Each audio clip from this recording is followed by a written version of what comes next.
I think when people think about stress, they think about extreme stresses in their life. They don't think about the day-to-day stresses that build up. And like our ancestors, they would have, maybe they would have had a predator to think about or bad weather. But then after that stress is gone, their nervous system could return to normal again. But if you've got like... Hallo und herzlich willkommen zu Love, Life and Other Stories, dein Podcast für mehr Inspiration und Lebensmut. Mein Name ist Katrin Andrea Preisner und ich freue mich sehr, dass du hier bist. Ich bin systemischer Coach und Gründerin von Heart and Mind Journey. In meiner Arbeit begleite ich Menschen auf ihrem Weg zu mehr Selbstvertrauen, Klarheit und innerer Freiheit. Mein Herzensanliegen ist es, Menschen dabei zu unterstützen, ihr volles Potenzial zu entfalten, ihren eigenen, ganz persönlichen Weg zu gehen und alte Blockaden sowie Ängste zu lösen. Für ein Leben in tiefer Verbundenheit mit sich selbst und somit mit allen anderen.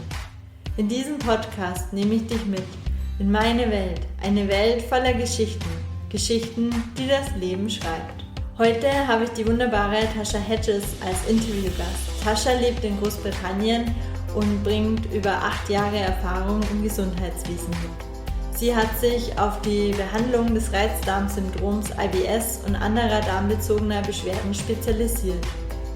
Darüber hinaus ist sie ausgebildete kognitive Verhaltenstherapeutin und Hypnotherapeutin.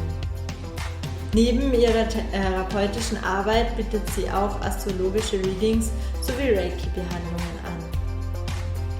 Diese zusätzlichen Qualifikationen erwarb sie, als sie erkannte, dass einfache einzelne Methoden oft nicht ausreichen, um sowohl ihre eigenen Symptome als aber auch die ihrer Patienten nachhaltig zu lindern.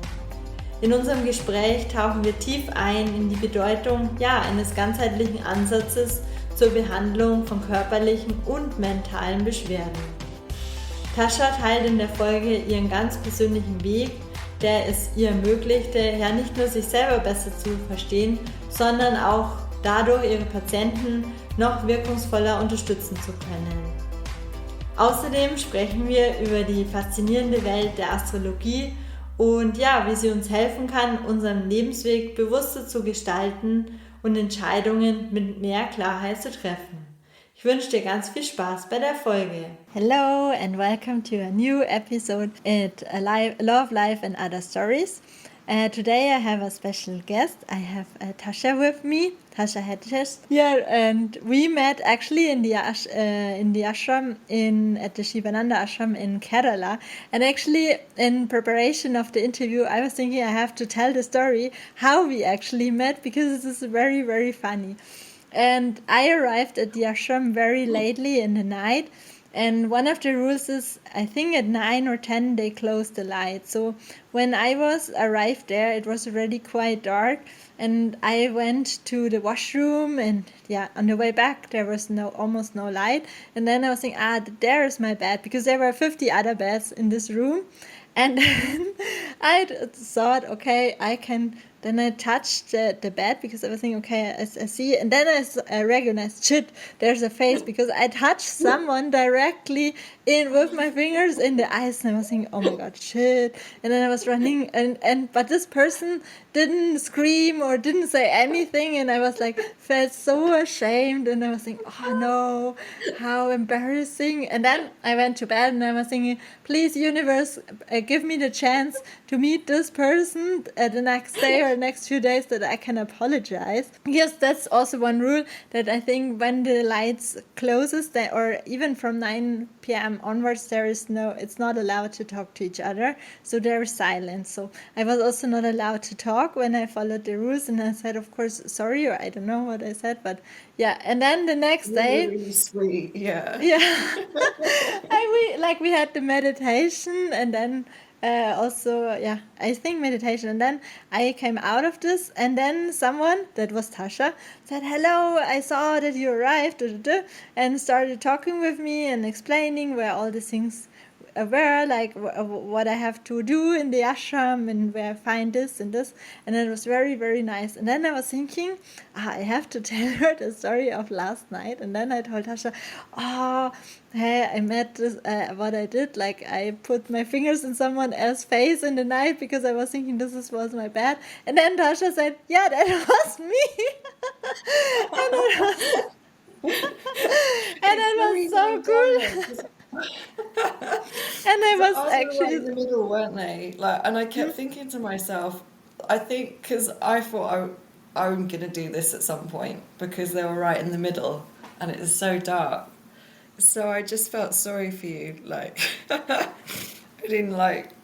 Yeah, I wasn't annoyed. I don't think I was asleep yet either. And I was so impressed also by you because like Tasha was so calm, like no scream, like I don't know, I scream when the cat is in my room, and Tasha was like very quiet, so didn't say anything, even if someone pulled their finger in her eyes. I was like quite impressed about your, yeah, how you calm you After a are. few days at the ashram, just super chilled.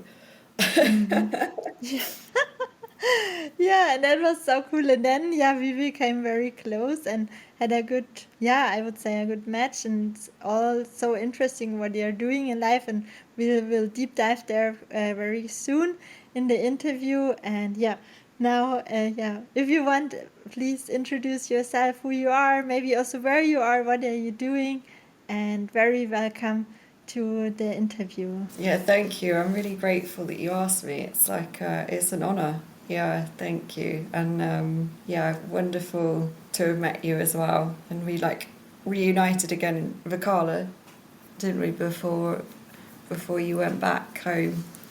Yeah, so my name's Tasha. So currently I'm from Sussex in the UK, so the south of England. But currently I'm living in Spain on a retreat in Catalonia, the Catalonian mountains. So I'm just here until I think early May, maybe mid-May. Yeah, getting some experience. But yeah, dietitian, but over the last few days, last few years, I've been doing extra training. So most recently it was yoga teacher training. That's what I did in India just after we met at the ashram. And yeah, so trained as a Reiki practitioner, CBT hypnotherapist, Ayurvedic yoga practitioner. Basically, I'm just addicted to learning. That's what I've learned over the last few years. I just love learning about kind of holistic and alternative therapies, and this is kind of where my passion lies, kind of integrating modern healthcare with some of these therapies so that we can sort of, I think, bringing a better healthcare system, because I think it was clear to me very quickly after starting as a dietitian in the UK health system, there was a lot of problems with our healthcare system. So yeah, that's me, and I specialise in gut health. That's something that's, I think, probably about 3 years now I've been specialising in gut health, because I've had a lot of gut problems myself. I've got a lot of gut problems in my family. The more I learn about it, the more I feel like we can bring a lot of our illnesses and problems back to the gut. I think it helps us understand a lot of other issues as well, sort of mind and body. Yeah, so that's me in a nutshell. Thank you very much, Tasha. Yeah, I find also like the gut health that is so important, and I have learned, because I have also always like luckily I don't have so many health issues knocking on the wall, but I think our gut has so much intelligence and always shows us when something not goes right in our life. That is a very good indicator. Maybe you can take us what are you doing, what kind of clients you have, and what do you think it's important to really look after your gut health? When I started off sort of specialising in gut health, it was because I'd had basically a year where I'd sort of burnt out from working in the NHS, although I didn't realise at the time it was burnout until I stopped working. I just thought I wanted to go away. My gut problems were getting a lot worse.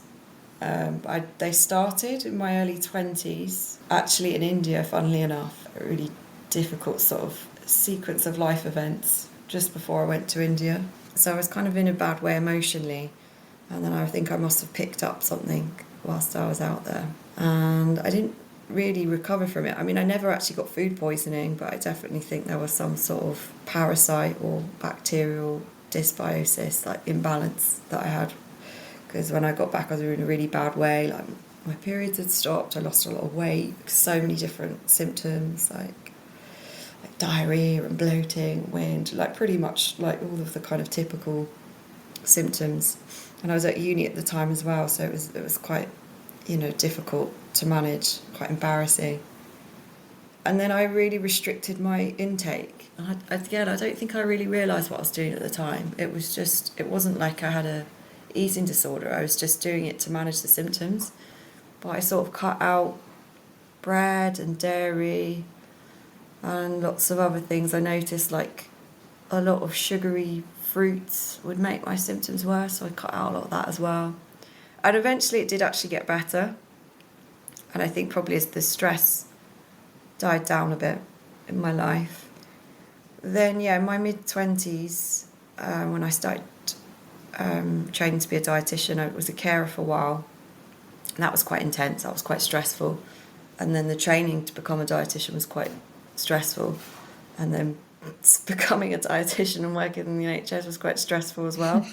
So that's when it started getting worse again and sort of returned. I think it was in my second or third year as a dietitian, I can't remember now. Was it 2021? Yeah, third year. Decided to take some time off. And I was hoping to travel, but it was COVID, so I think that was a little bit of a unrealistic hope of mine. But I spent a lot of time that year. I didn't travel. I spent a lot of time researching about gut health. I'd always been interested in it, but hadn't sort of specialised in it at that point. I was mainly helping people with malnutrition. Occasionally I would kind of help them with the gut, but it wasn't like my main job. And then at the same time, because I had the time off, I started exploring things that I was interested in, and that was things like Reiki, mindful eating. Did like a mindful eating course and a Reiki course, and did lots of yoga as well. And that's when I was kind of noticing that I was getting big improvements with my gut symptoms. And I think probably some of it was just not working and not having the stress. But I do think there was a big improvement, especially with like the Reiki, the yoga, and the mindful eating was helping as well. Just feeling more connected to my body and what was going to be good for me and what wasn't. And so at that point I didn't really think I was going to do anything with it. I didn't think, I'm going to set up like a business where I'll bring all this together. It was more for me at that point. I didn't know even whether I was going to go back to the NHS. I wasn't really sure what I was doing. I don't know if you remember like 2021, but I think a lot of people were just not really thinking too far ahead because of COVID. Like, it was a strange time, wasn't it? Yeah, there you learned really to live more. I think that was one good thing what we experienced, that you learned you live from moment to moment, not planning like so far ahead what we did in the past.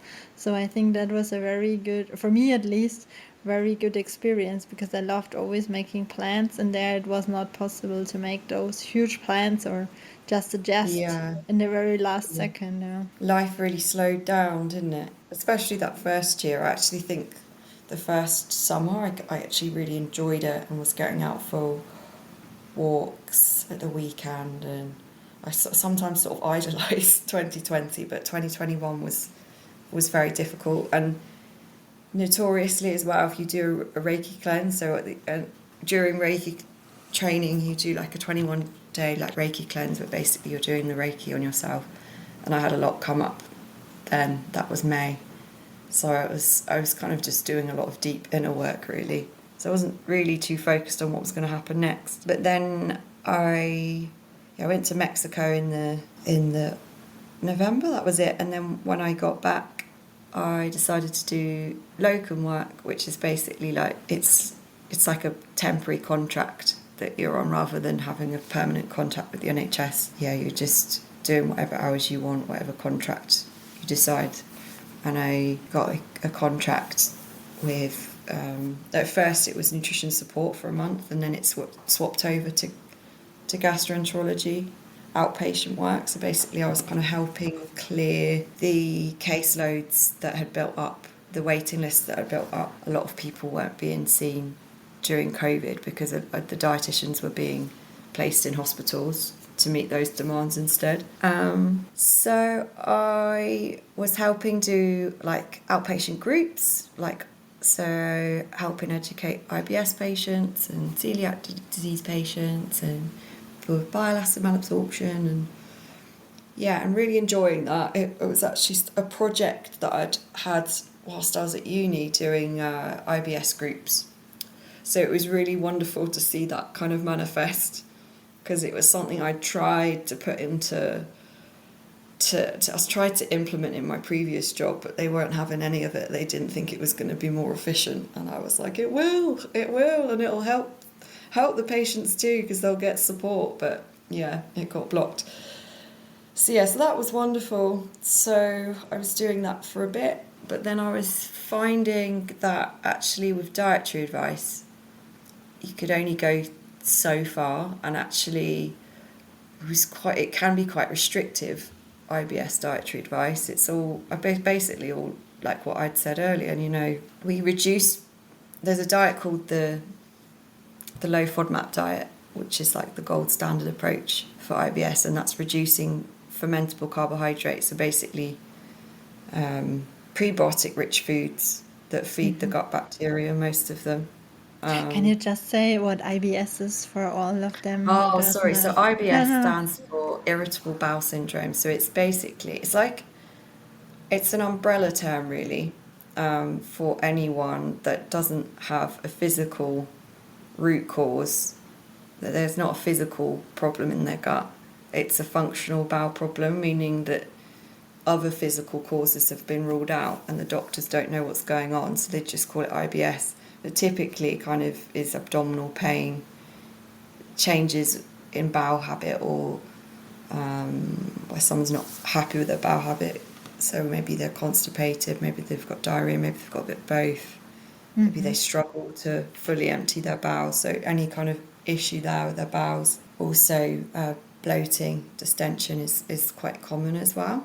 So it's typically those 3 symptoms, but there are other symptoms as well. Like a lot of people get fatigue, which can be due to the bacterial imbalances in the gut. A lot of people can get headaches, or a lot of pain as well. There's lots of different symptoms that can crop up, and it's very, very common. So I think this is common. They think is about 1 in 3, but a lot of people aren't diagnosed. So it's, I think about 1 in 6, 1 in 7 are diagnosed. But our diagnosis process is terrible, because obviously it's not like you can do a test and get diagnosed with IBS, because it's a functional problem. You kind of have to rule out other problems first. So typically people don't get a diagnosis straight away. It can be years. I think the average is like 2 or 3 years, but I mean, I never got diagnosed. Like, it was only when I understood what was going on myself that I was basically just telling the doctors what tests I wanted. Before, like, it was awful, like looking back on it, absolutely terrible. And I think it's been the same for my family members as well. Really badly managed. I think anything like this where there's a functional nature to it, and the doctors can't physically pin something down, diagnose it, we're not very good at that in our healthcare system at all. Yeah, sorry, I've rambled on. Where am I? So I was doing these group talks, these presentations, and we were getting a lot of really good feedback, a lot of engagement. People were really glad to have the support, after like 2 years of not really hearing anything because this is the start of 2022 now. But yeah, I was noticing that diet alone was not a good approach, and actually a lot of people, stress was a big cause for their symptoms, which I knew from the research I was doing in that year off, that this gut-brain interaction is really important.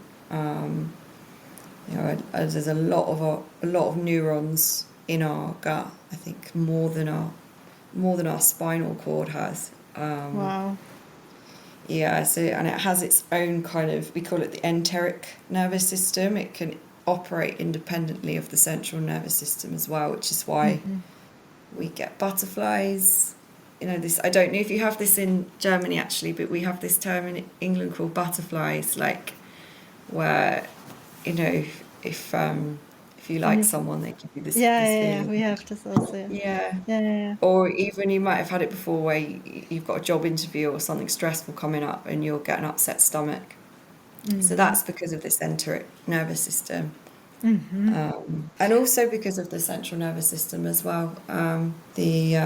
So our autonomic nervous system is broken down into two branches. Fight and flight response sits under the sympathetic branch, and then we've got the rest and digest state that sits under the parasympathetic branch. Our guts work optimally when we're in the parasympathetic branch, that rest and digest state, but actually I think most of us these days, and especially during COVID, I should think, are chronically stressed and we don't realise it. Even if we don't consciously feel stressed, we're dealing with a lot more, data that we have to process. There's a lot more tasks that we have to do, a lot more just generally that we have to do now, whereas I think our ancestors would have been in that kind of being open state that would have been more conducive to sort of a healthy digestive system, I think. And that we are constantly in stress like this. I went once, I think it was last year, to a massage therapist in Bali, and he said, "Oh, Katrin, you're in constant stress." And then I was wondering, because I was thinking, hey, I had already, it was kind of my vacation. Of course, I did workshops and thinking about ideas about my entrepreneurship. But then I realized, no, it's on a very subtle level that I feel constantly in stress, because of course everything was unsure where to go. I've had lots of insecurity and also not sure where's the way, and that I realized, this made my body or brought my body into complete high stress level, that I didn't feel relaxed, or even when I was relaxed that I felt stressed. This is it. I think when people think about stress, they think about extreme stresses in their life. They don't think about the day-to-day stresses that build up. And our ancestors, they would have, maybe they would have had a predator to think about, or bad weather. But then after that stress is gone, their nervous system could return to normal again. But if you've got a project that you're working on, or an ongoing issue that's there in the background all the time, then there's no message to the nervous system that the stress is gone, because it hasn't. And so a lot of us have this sort of low-lying level of stress now, which, like I said, isn't good for our gut, and it's not good for our reproductive system either. It's the same principle. So the parasympathetic branch of our nervous system is what helps our reproductive hormones to work well, and reproductive organs to function optimally. But if we're in a state of low-lying stress all the time, then it can affect that too, which is, again, it's another area that we're seeing.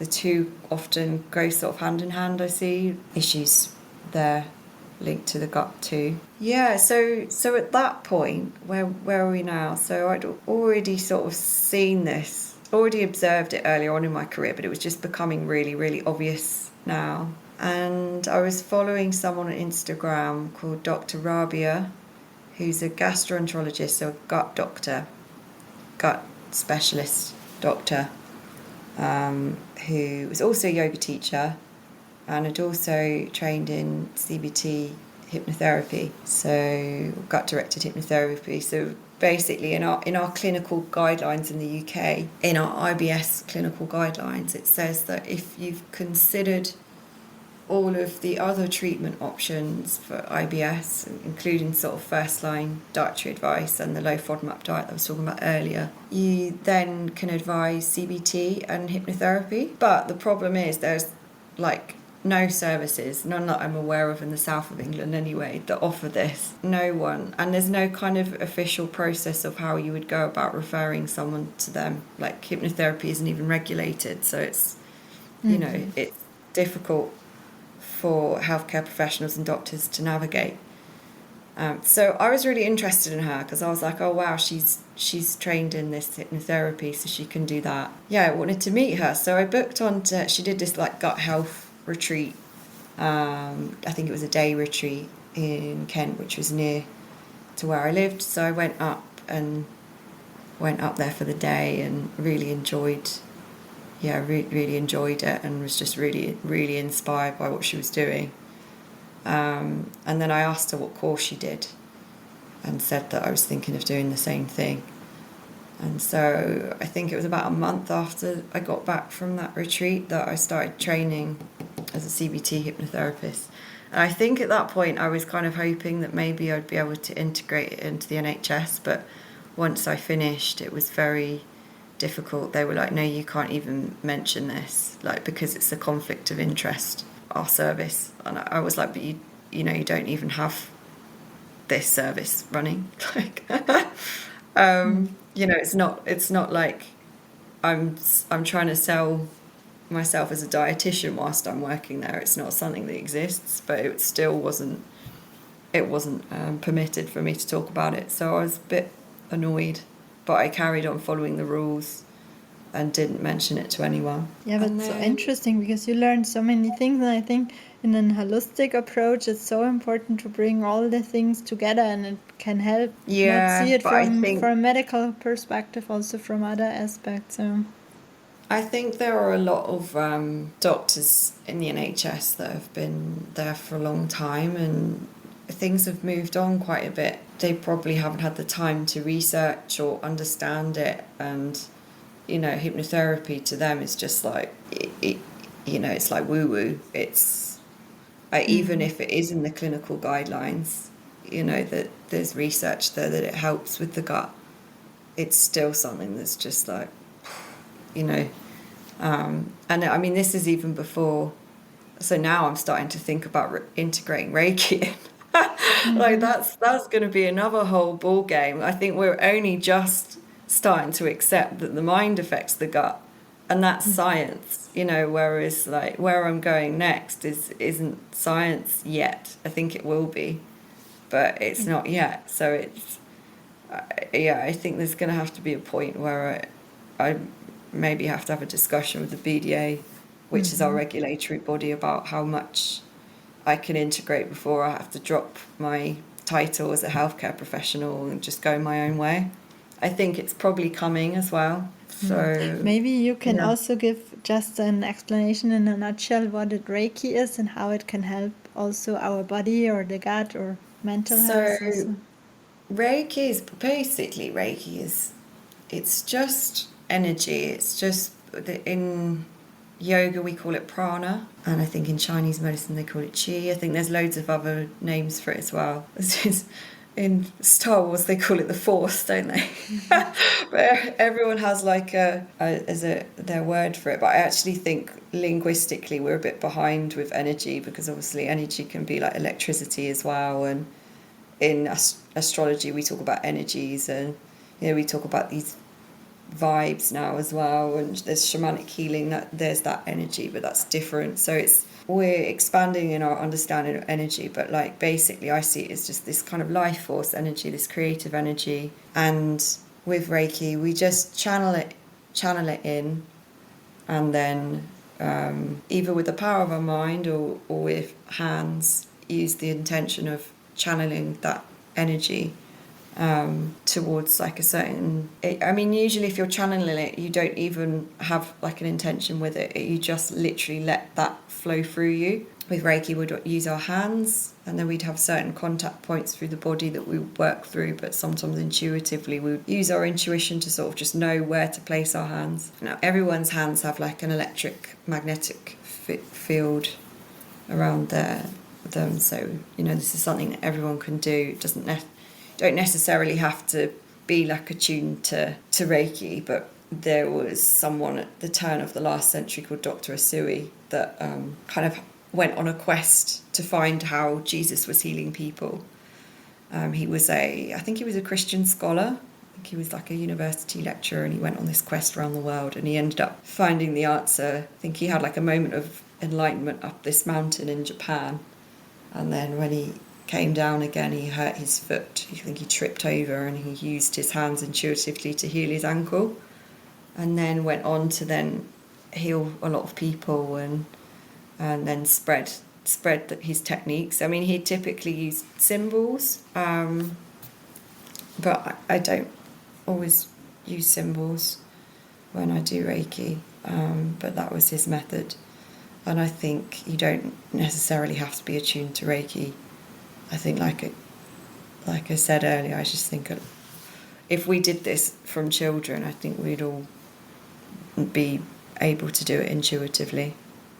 And you don't also have to do it on people. You can do it on your food and, in spaces as well to clear. So if there's like a negative energy, sometimes people can feel that. You can use that as well, and plants too. So there's many different kind of uses for it. I think there are some studies now coming through. My Reiki teacher sent me some, but obviously it's difficult because you can't get the funding for Reiki studies like you can with like pharmaceutical drugs. It's not something that's going to have so much of there's not going to be the incentive to put as much research behind, and it's very difficult to research as well. But so this was one of the things that I found really helpful, and I still do it every single morning. I put sometimes usually above yoga sort of goes Reiki, then yoga and meditation.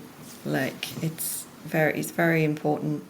But it's something I've been quite I guess embarrassed to talk about until now. I think I'm starting to gain a bit of confidence now, just because it's not recognised yet by modern medicine, by Western medicine.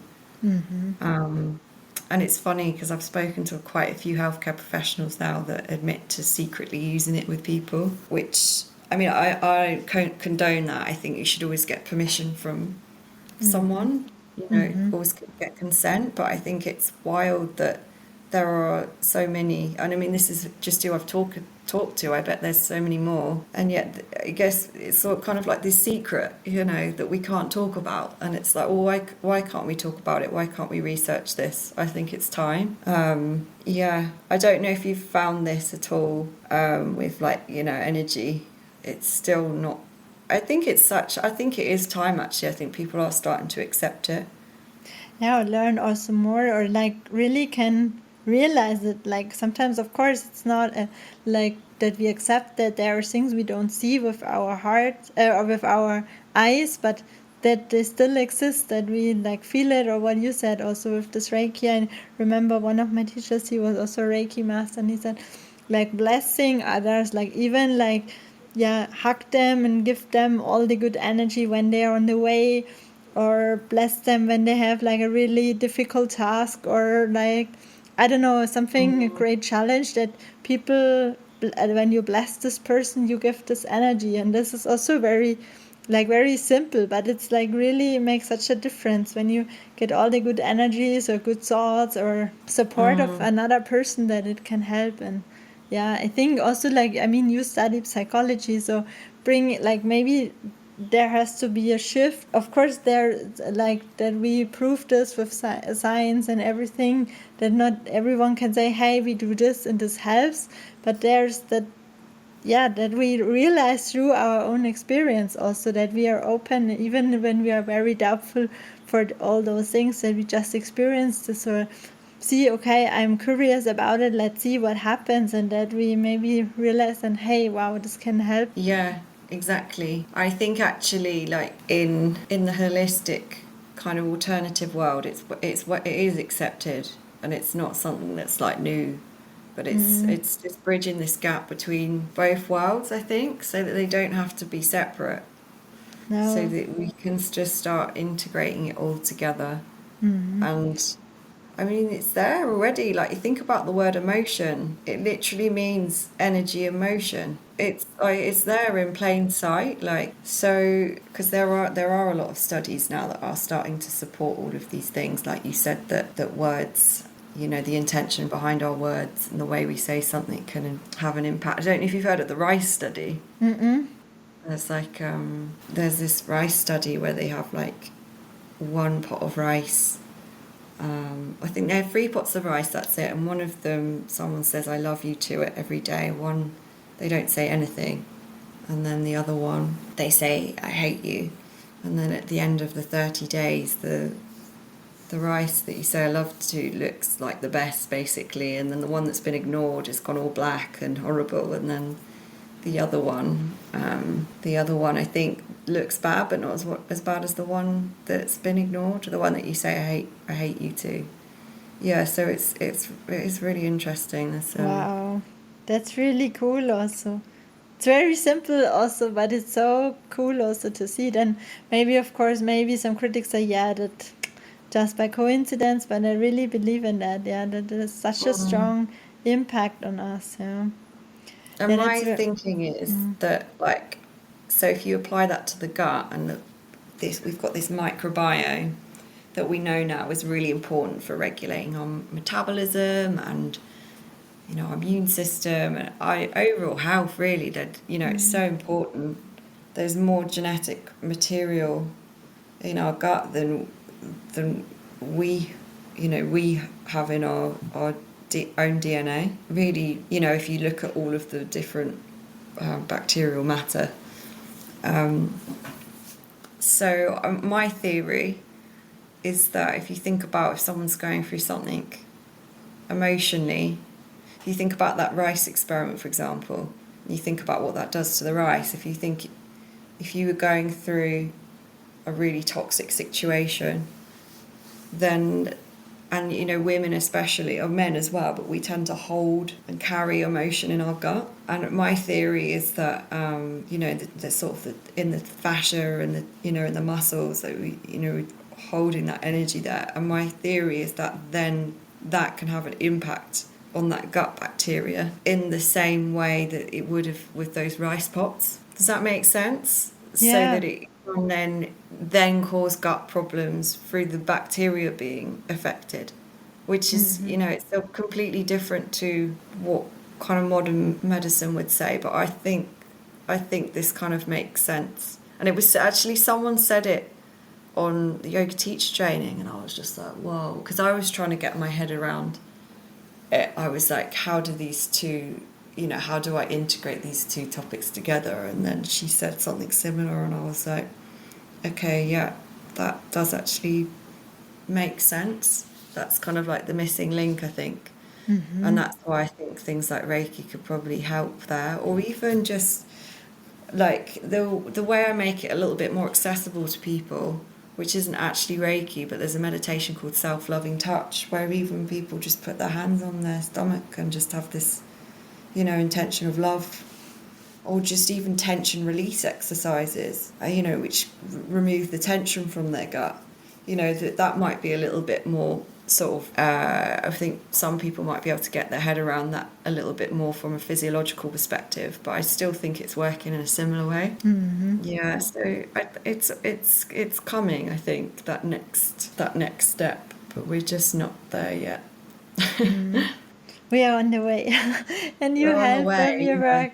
Yeah, but you do so many things. It's so inspiring and fascinating. So much different things, and so cool that you also combine it in your work. And yeah, one of also your passions, you didn't even mention it yet, but it's also astrology.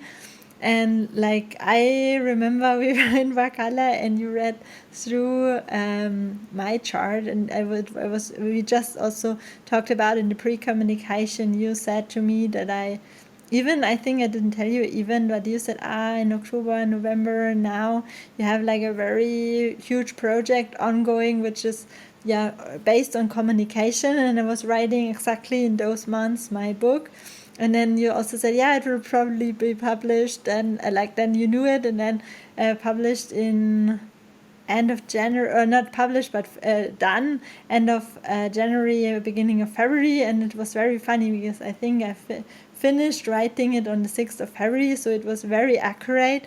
And yeah, like all the girls in the ashram, we were always a crowd around you because you were explaining it to us.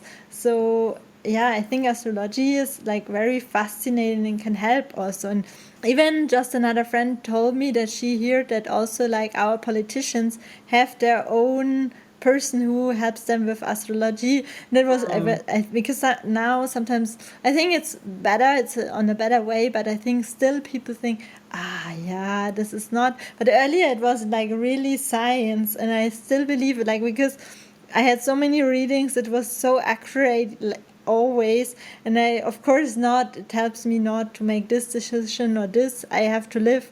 But it gave me so much guidance and also confident when I was thinking, okay, for the example, for the book thing, then I realized, okay, when it's even said in my chart and it was not a stupid idea of mine that I followed this and just did it, it was maybe also meant to be. So it was very interesting. So maybe you can take us there in this world.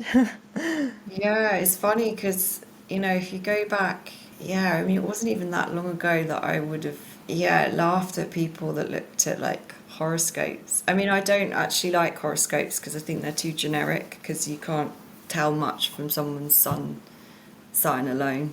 It doesn't give enough detailed information. But like, I wouldn't have been open-minded to astrology at all. But then when I was kind of going through a lot of the deep inner work and I was in Brighton, I was drawn to one of my yoga teacher's moon circles that she did, and I think it was her. I can't remember anyone else at the time. I think she was the one that got me first interested in it, because it was fascinating how everyone was going through sort of similar emotions, more or less, based on what theme what moon we were having, basically, and whether it was like more of an intense one if we were going through an eclipse, or depending on whether it was quite a watery moon.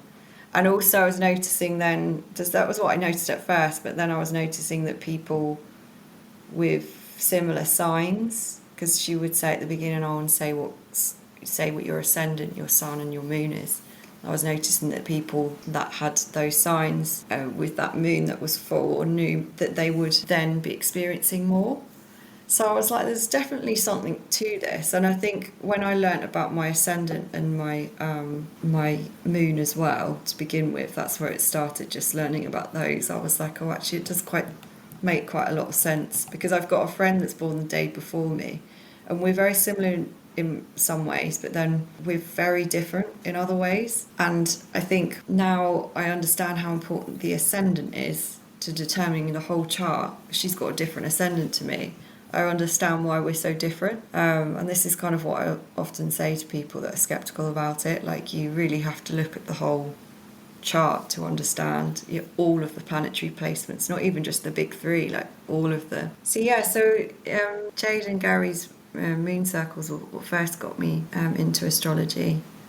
And then sadly, I think it was about halfway through 2023, I had a friend of mine die. She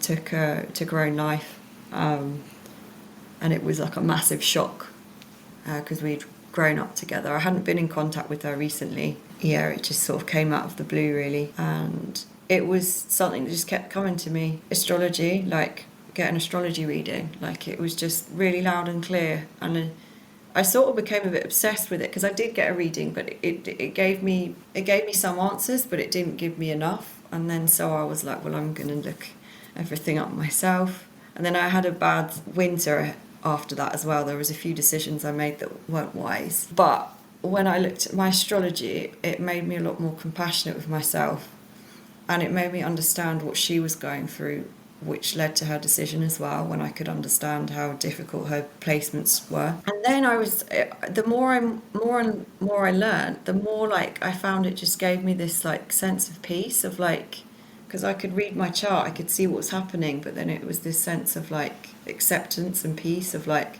this is going to end soon, And you know how it's a cliche, isn't it, where, you know, we say this too shall pass, but I feel like with astrology you can really see it there in the chart.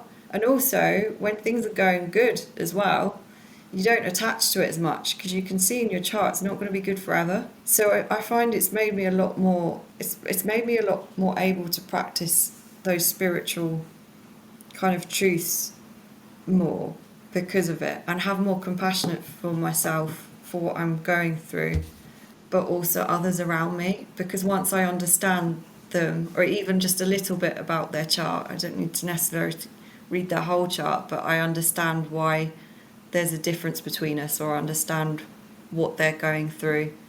So yeah, compassion is a big one. So yeah, it's been so helpful, and the more I learn, the more I'm amazed by it. I just think it's incredible. It's not anything special. I think it's all something that, you know, if instead of learning like algebra, which is just useless at school, if we learnt astrology, it would be so empowering. And like you said, a lot of the top politicians know how powerful it is. Like, Yeah. I don't think that it's like a secret. I think a lot of people do really know how powerful it is. I think it was it Hippocrates that said that no one should be a physician unless they know how to read the stars. I'll get the quote up. I Let's didn't get know it. that, but I know that, like, for example, Tibetans or even Indians, they are basing their marriage, for example, on the date when the stars are good, and also there, like, when there's an arranged marriage, that they Yeah. check the both things. And it's very funny because I'm not deep in that, but even if I meet someone else newly, then I always ask the sign. But then I discovered, as you said, like the sun sign, is actually the one where you're born in the months. And maybe you can also give in a short insight, like what is the difference between ascendant, sun, and moon, and how it affects our life. Maybe on an example of yourself, or yeah. So your sun is like your core identity, and how your wants and desires are expressed. I guess some people would call it like the ego as well, but it's your core identity, but it's not always obvious to some people. But the ascendant is how you present to the world. So like, for example, I'm a Scorpio, which a lot of people that know me well will know I'm a Scorpio, but I don't appear to be a Scorpio. I appear more to be quite like grounded, like an earthy, and that's because my ascendant is Taurus, which is an earth sign, and then my moon is also an earth sign as well, and that's where we get our emotional safety from. So mine's Capricorn, which a lot of people that have got Capricorn moon really need to be of service, and really need to like kind of prove their like usefulness. So it really kind of depends where your moon is as to where you'll get your emotional safety from. Yeah, but those three are quite important. That's why we call them the big three. I think people that are starting to get into astrology will look at those three. I wouldn't know sort of like how much of our personality they determine, but even if like I often ask people their three, and then I'm like, okay, and you can sort of see whether that usually it sort of makes sense from talking to them. But, Yeah, very yeah. interesting. Have you heard this? I was once told that we are born in the sun. There's where we go. There's like this is our what you said, also our personality, and like the ascendant is there where we come from, like from in a past life, for example. Oh, that's Is interesting. I heard this, but I never like get any proof. So that's why I wanted to ask See, you. Yeah. that resonates a lot, not with the sun and the ascendant, but more with the nodes. So you have like a north node and a south node. If you look up your north node, it gives you an idea of what your karmic purpose is here, whereas your south node will be like what you've come in with, where you've come from, what karma you've kind of accrued from your previous life. So that will usually sit quite naturally with you. your south node, but you'll have a journey to sort of push yourself into that north node. Someone said as well, because it looks like a horseshoe, or like what am I trying to say, not like a gate, like a tunnel. So like you're kind of then moving through the tunnel. I think it was Morva actually that said that. I quite like that analogy. But yeah, I've not heard it with the ascendant and the sun, but it could be. I'll have a look. Yeah, I'll have a look into that one. There's lots of different theories with astrology, so sometimes it can be hard to sort of know what's what or what's the right way of kind of reading a chart, and sometimes you can get lost in the detail as well, which I was finding at one point. And I think it takes a good amount of intuition to sort of look at a chart and know what to hone in on. Because you could just read it all and then it loses its meaning, whereas if you sort of know what could, from getting a feeling from it, or what could be relevant. But it's not always easy to do that. Sometimes you'll really connect with someone and it's almost like you're channeling in these sort of insights, and sometimes it'll be quite difficult to read. But I found the quote from Hippocrates. Cool. He said, "A physician without a knowledge of astrology has no right to call himself a physician." Science has moved on a bit since then, but part of it like helps us also to understand more things, or even like, as you said, like I think once we went also through my chart and you said at this point there are more transitions, or like that I have in my life. I had already a few transitions or transformations in my life, and there will be much more as well. And I felt like intuitively, there will be more, or like I did it already, pretty natural. But yeah, and then it helps also to accept it, I think, in a way.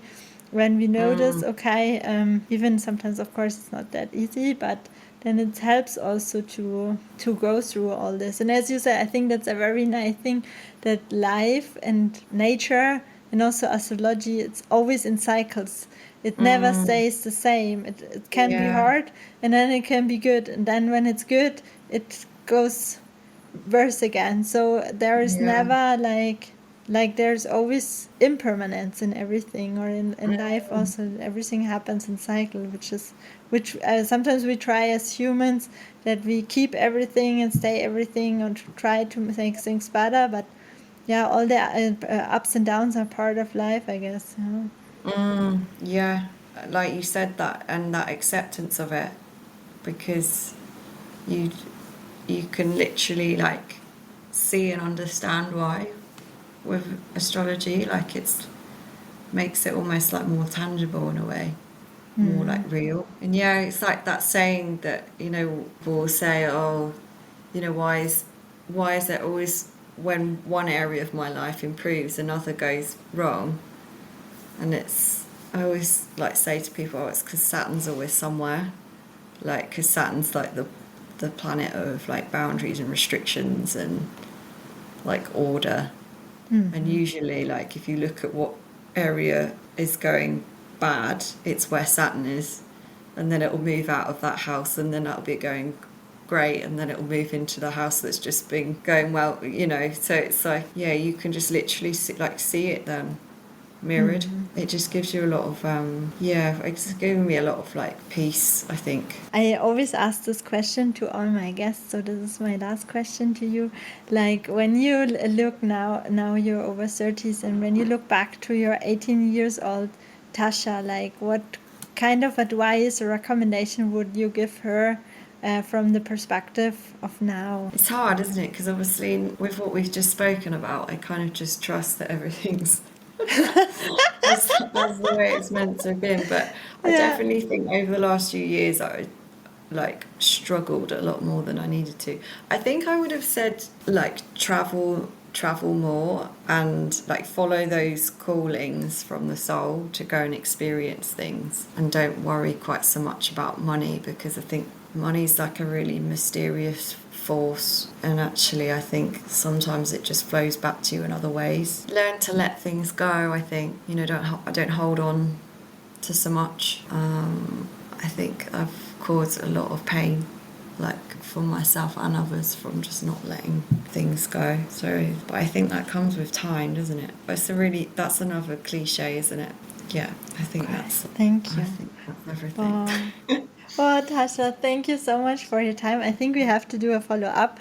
I think we just strived all the topics, what are you doing, and there is so much more to know and what can help people. Also, like with the gut, everything connected to the gut health, but also all the practices, what are you doing? And I think there are much more coming up. As you said, in the beginning, you love to learn new things and everything. So I guess that was just the beginning. And thank you for your being. Thank you for all the inspirations, what you have given to us in this interview. Thank you very much, Tasha, to be.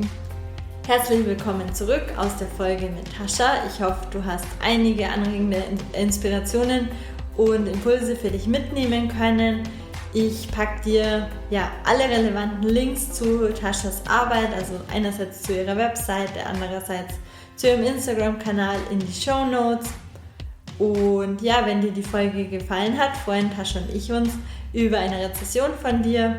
Und damit du keine Folge mehr verpasst, abonniere super gerne den Podcast entweder auf YouTube oder auf Spotify. Und wenn du gerne auch in meine Arbeit mehr Informationen haben möchtest dazu, dann schau super gerne auf meiner Webseite www.katrinpreisner.com oder meinem Instagram-Kanal Heart in My Journey vorbei.